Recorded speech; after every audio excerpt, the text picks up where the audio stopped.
Bonjour, une grande question quand on parle de nutrition est « est-ce vraiment efficace ?» À en croire certains sites internet, c'est même la solution pour guérir de n'importe quelle maladie. Vous avez de l'asthme, de l'arthrose, un cancer. Venez essayer ce régime déjà utilisé par nos ancêtres ou ce nouveau complément alimentaire créé dans nos laboratoires. Plus sérieusement, la nutrition peut être efficace, mais elle n'est jamais magique.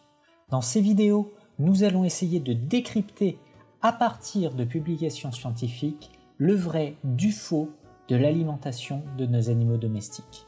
Et pour commencer, nous allons nous attaquer à l'une des affections les plus fréquentes du chat, la maladie rénale chronique. Cette affection est une perte progressive et irréversible de la fonction rénale, aboutissant inexorablement à la mort de l'animal par défaillance rénale. Ce qui veut dire que l'on ne pourra ni stopper, ni revenir en arrière de la maladie, juste ralentir sa progression. Il existe dans le commerce de nombreux aliments qui disent soutenir la fonction rénale et qui sont couramment appelés des aliments rénaux. On peut légitimement se demander si ces aliments sont vraiment efficaces.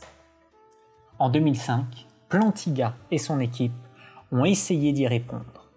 Ils ont utilisé la base de données d'un réseau de 31 cliniques vétérinaires des Pays-Bas, identifié à l'intérieur de cette base 321 chats atteints de maladies rénales chroniques dont les données, notamment nutritionnelles, étaient suffisantes pour l'analyse. Sur ces 321 chats, 175 n'ont pas reçu d'aliments avec une indication pour la maladie rénale chronique. Ce sera notre groupe contrôle.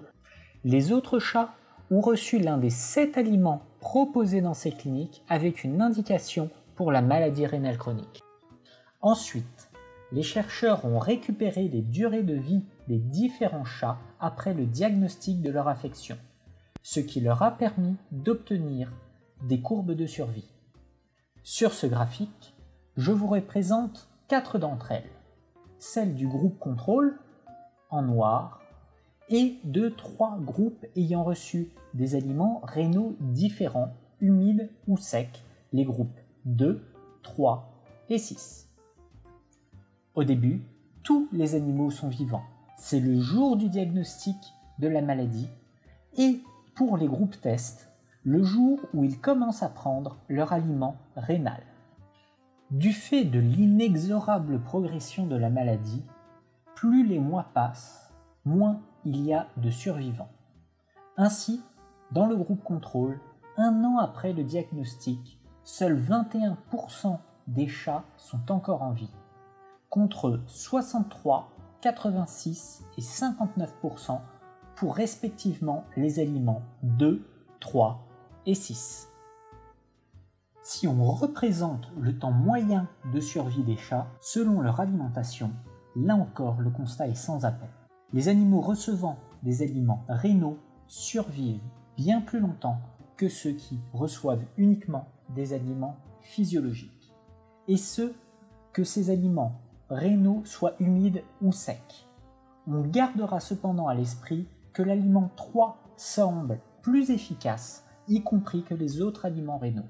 Mais qu'est-ce qui fait que ces aliments permettent aux animaux de survivre plus longtemps? En premier lieu, le taux de phosphore. Comme vous pouvez le voir sur la figure, les aliments rénaux ont comparativement aux autres gammes physiologiques un apport en phosphore bien moindre. Et c'est une des raisons de leur efficacité. Bien sûr, ces aliments ne se limitent pas à cela. Vous vous souvenez de l'aliment 3 ? Son petit plus lui permettant d'être plus efficace est l'ajout d'un oméga 3 particulier, l'acide eicosapataénoïque, aussi appelé DHA. On en reparlera dans d'autres vidéos.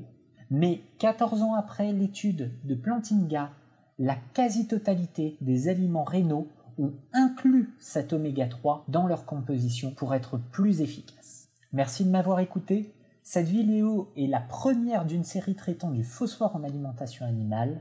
N'hésitez pas à vous abonner à la chaîne et à commenter la vidéo.